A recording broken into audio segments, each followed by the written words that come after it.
Hello everyone, we are from Ghibah Edgar Group and we're gonna talk about Edgar Sain's managerial theory about organizational culture.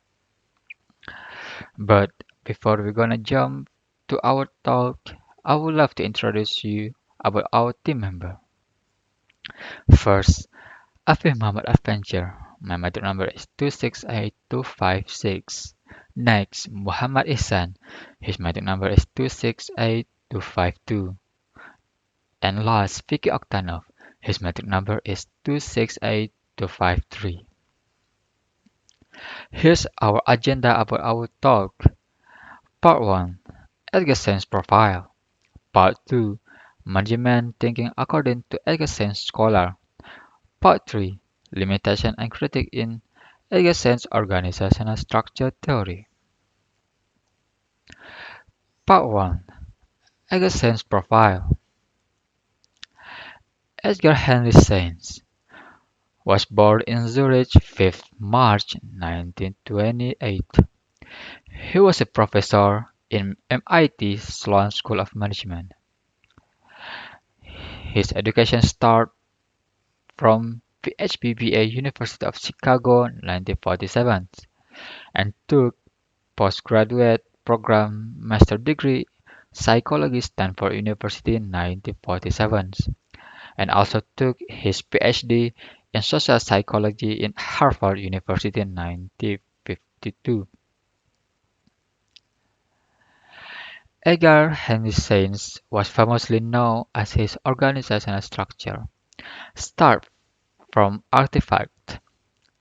Artifacts include any tangible or verbally identifiable element in any organization, architecture, furniture, dress code, office jokes, all exemplify organizational artifacts. Artifacts are the visible element in a culture and they can be recognized by people not part of the culture. Next is values. The organization state values are rules of behavior. It is how the members represent the organization both to themselves and to others. Example of this would be employee professionalism or a family first mantra. Trouble may arise if espoused value by leader are not aligned with the deeper test assumption of the culture. Next is assumption. Shared basic assumptions are the deeply embedded, taken for granted behavior which are usually unconscious but constitute the essence of culture. These assumptions are typically so well integrated in the office dynamic that they are hard to recognize from within.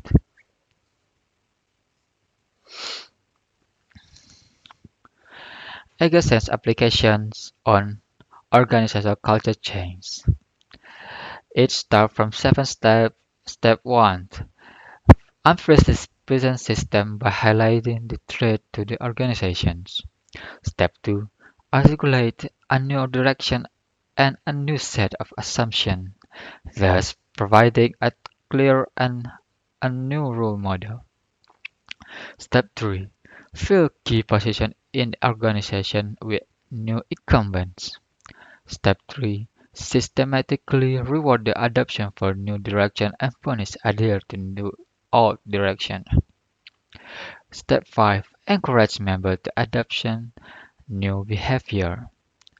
Step 6. Destroying the old habit and old behavior in order to adopt new habit. And last, step 7. Create new emotionally charged ritual and develop new symbol and artifact around the new assumptions.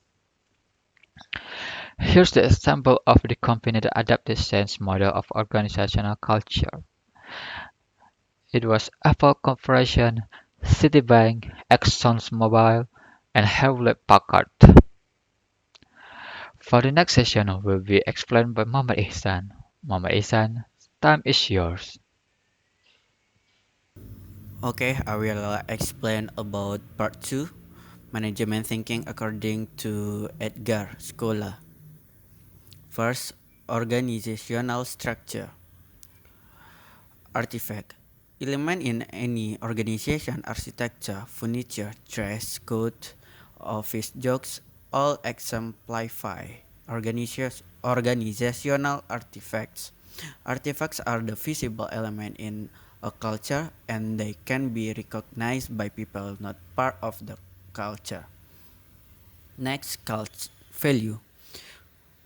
Organizations that value and rules of behavior. It's how the member represent the organization both to themselves and to others.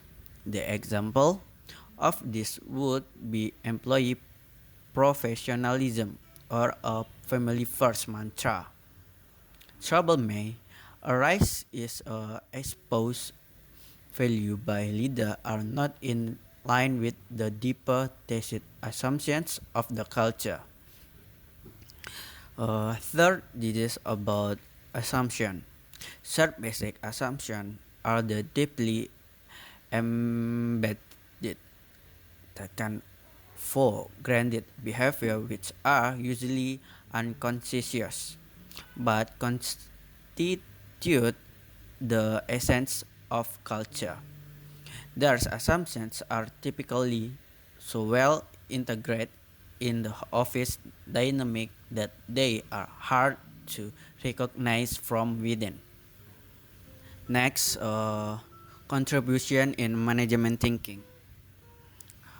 Edgar defined organizational culture as a pattern of shared basic assumption that the organization learn as it solve its problems of internal adaptation and internal integration that has worked well enough to be considered valid and therefore to be thought the new members as the correct way to perceive, think, and feel in relation to those problems.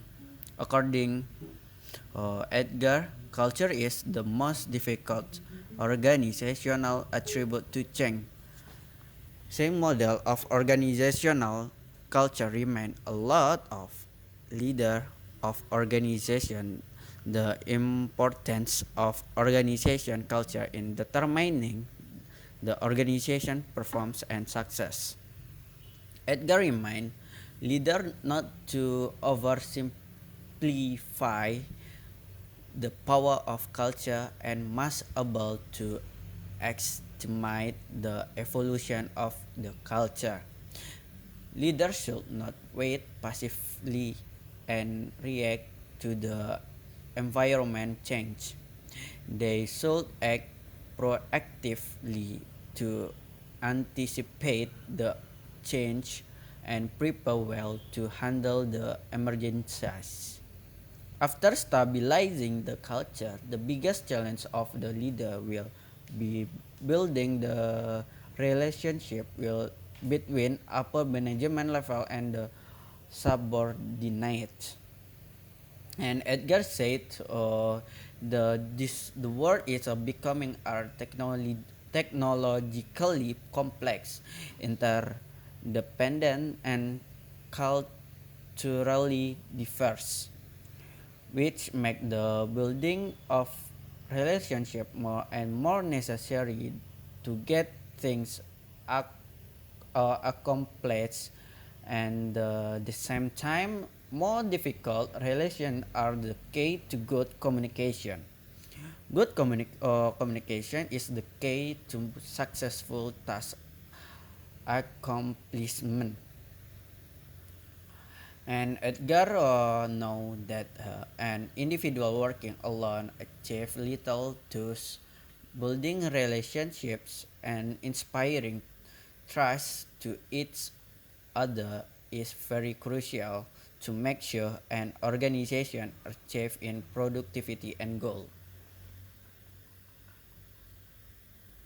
Mm, this is the three type of humanity. First, basic humanity.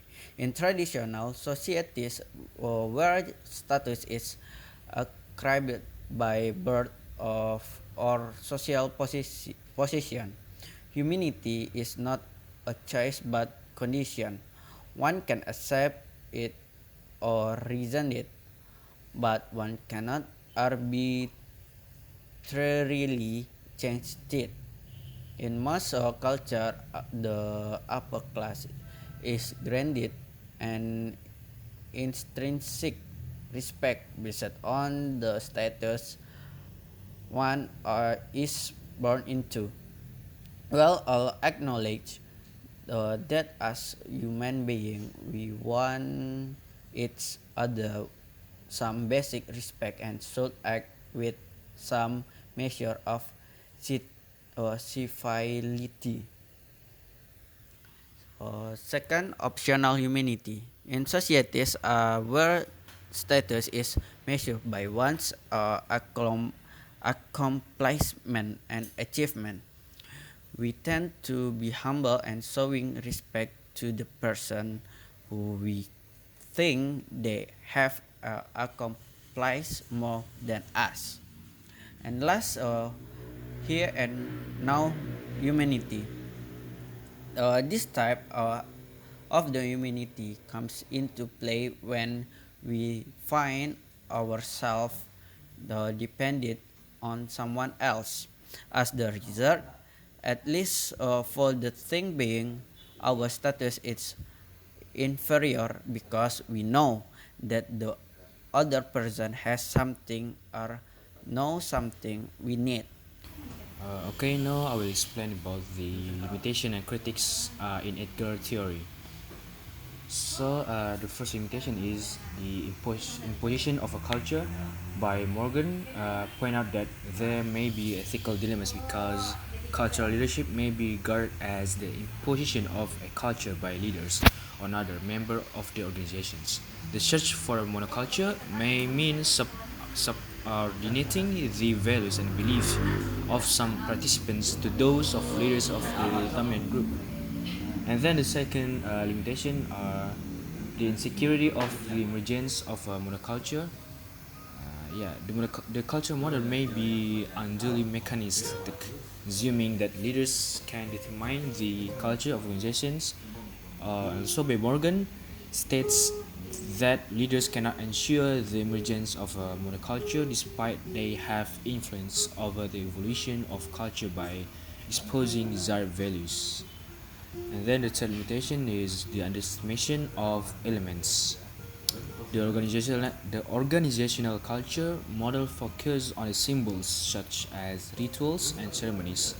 That may mean that other elements of organizations are underestimated. And Hawley states that symbols may mispresent the reality of organizations and may go through the appearance of change, but the reality continues as before.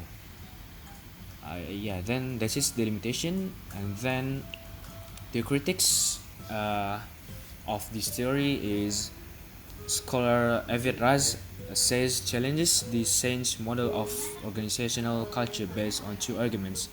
The first argument was the difference between the professed culture and the tacit assumptions. Since Edgar Shands proposed his theory based on the observation and self-interpretations, Avedras claimed that it is hard to define when some kind of professed culture becomes a tacit assumption. Avedras do not agree on the tactic assumption is examined based on the interviews and questionnaires because it gives too much credit to the investigator to decide and interpret what he observed. It is lack of credibility and do not support by any visible evidence. And Aferraz also critiques Edgar Sainz in using term of organizational attributes. He claimed that the term organizational attribute is too vague and general. It almost includes everything that related to the organizations. For example, a smile for employees, the setting of the cubicle of the organization mission and visions. By being too wide, the term loses its power to show that the impact of the incident. Um, I've advised two steps to overcome the critics of Edgar Saint's organizational structure theory. Firstly, he puts together both professed culture and the tacit assumptions and set them against the norms. Secondly, FFRAS suggests that treating the attributes only as the physical objects at the organization so that the term becomes much more accurate and easy to identify. Uh, and then lastly, the conclusions is every organization has its own unique culture or value set, and different organization may have its own comprehension of culture meaning. The culture of the organization is typically created unconsciously based on the values of the top management or the founder of an organizations. In order to achieve successful culture, managers shouldn't ignore organizational culture and its themes, because culture can be used as a competitive advantage during organizational development, and a strong culture also offer many advantages such as cooperation, control, communication, or commitment. Meanwhile, the importance of organizational culture is growing as the result of several recent developments and the cultural themes that can be used constantly to measure the culture of the organizations. And yeah, this is all about our presentations. Thank you for the attention.